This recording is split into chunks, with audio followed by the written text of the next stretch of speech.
ಬ್ರಹ್ಮಸೂತ್ರ ಎಂದರೇನು? ಇದರ ಬಗ್ಗೆ ನಾವೇಕೆ ತಿಳಿದುಕೊಳ್ಳಬೇಕು? ಉಪನಿಷತ್ತುಗಳಲ್ಲಿ ಹೇಳಿರುವ ಪರಮತತ್ವಕ್ಕೆ ಬ್ರಹ್ಮ ಎಂಬ ಹೆಸರಿರುವುದರಿಂದ ಅದೇ ವಿಷಯವನ್ನು ಹೇಳುವ ವೇದಾಂತ ಸೂತ್ರಗಳನ್ನು ಬ್ರಹ್ಮಸೂತ್ರವೆಂಬ ಹೆಸರಿನಿಂದಲೂ ಕರೆಯುತ್ತಾರೆ. ಬ್ರಹ್ಮಸೂತ್ರದ ಅರ್ಥವೇನು? ಬ್ರಹ್ಮಸೂತ್ರದಲ್ಲಿ ಯಾವೆಲ್ಲ ವಿಚಾರಗಳ ಕುರಿತು ವಿವರಿಸಲಾಗಿದೆ? ಬ್ರಹ್ಮಸೂತ್ರದ ಕುರಿತು ನೀವು ತಿಳಿದುಕೊಳ್ಳಬೇಕಾದ ವಿಚಾರಗಳಿವು. 1. ಬ್ರಹ್ಮಸೂತ್ರ ಎಂದರೇನು? ಬ್ರಹ್ಮಸೂತ್ರದಲ್ಲಿ ಸಮನ್ವಯ, ಪ್ರತಿರೋಧವಿಲ್ಲದಿರುವಿಕೆ, ವಿಧಾನಗಳು ಮತ್ತು ಫಲಿತಾಂಶಗಳು ಎನ್ನುವ ಈ 4 ಅಧ್ಯಾಯಗಳಿವೆ. ಒಟ್ಟಾರೆಯಾಗಿ ಈ 4 ಅಧ್ಯಾಯಗಳು 555 ಸೂತ್ರಗಳನ್ನು ಒಳಗೊಂಡಿದೆ. ಸಮನ್ವಯ ಅಧ್ಯಾಯವು ವಿವಿಧ ವೇದಾಂತ ತತ್ವಗಳ ನಡುವೆ ಸಮನ್ವಯವನ್ನು ಸ್ಥಾಪಿಸಲು ಪ್ರಯತ್ನಿಸುತ್ತದೆ. ಅವಿರೋಧ ಅಧ್ಯಾಯವು ವೇದಾಂತ ತತ್ವಶಾಸ್ತ್ರದ ವಿರೋಧಿಗಳ ವಾದಗಳನ್ನು ಅಲ್ಲಗಳೆಯುತ್ತದೆ. ಸಾಧನಾ ಅಧ್ಯಾಯವು ಬ್ರಹ್ಮಜ್ಞಾನವನ್ನು ಪಡೆಯುವ ವಿಧಾನಗಳನ್ನು ವಿವರಿಸುತ್ತದೆ. ಫಲಿತಾಂಶಗಳ ಅಧ್ಯಾಯವು ಬ್ರಹ್ಮಜ್ಞಾನವನ್ನು ಪಡೆಯುವ ಫಲಗಳನ್ನು ವಿವರಿಸುತ್ತದೆ. ಬ್ರಹ್ಮಸೂತ್ರವನ್ನು ಶ್ರುತಿ ನಿರ್ಗಮನ, ಸ್ಮೃತಿ ನಿರ್ಗಮನ ಮತ್ತು ನ್ಯಾಯ ನಿರ್ಗಮನ ಈ 3 ನಿರ್ಗಮನಗಳಲ್ಲಿ ಒಂದೆಂದು ಪರಿಗಣಿಸಲಾಗಿದೆ. ಅವು ವೇದಾಂತ ತತ್ವಶಾಸ್ತ್ರದ ಮೂಲ ಗ್ರಂಥಗಳಾಗಿವೆ. ಶ್ರುತಿ ಪ್ರಸ್ಥಾನವೆಂದರೆ ವೇದ ಮತ್ತು ಉಪನಿಷತ್ತು.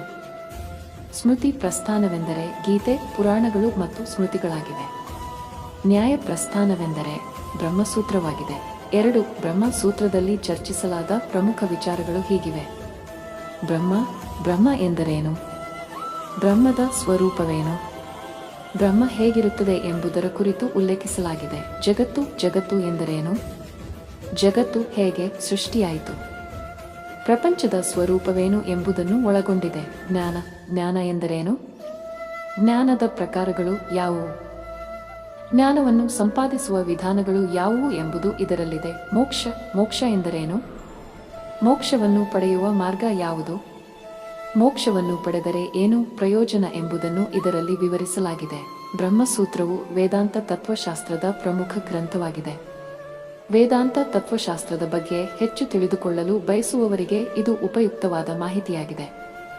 ಇದು ಚಿಕ್ಕ ಪಠ್ಯವಾಗಿದ್ದು ಅದನ್ನು ಅರ್ಥ ಮಾಡಿಕೊಳ್ಳಲು ನೀವು ವೇದಾಂತ ತತ್ವಶಾಸ್ತ್ರದ ಮೂಲಭೂತ ಜ್ಞಾನವನ್ನು ಹೊಂದಿರಬೇಕು. ಅದೇ ಈ ಬ್ರಹ್ಮ ಸೂತ್ರವಾಗಿದೆ.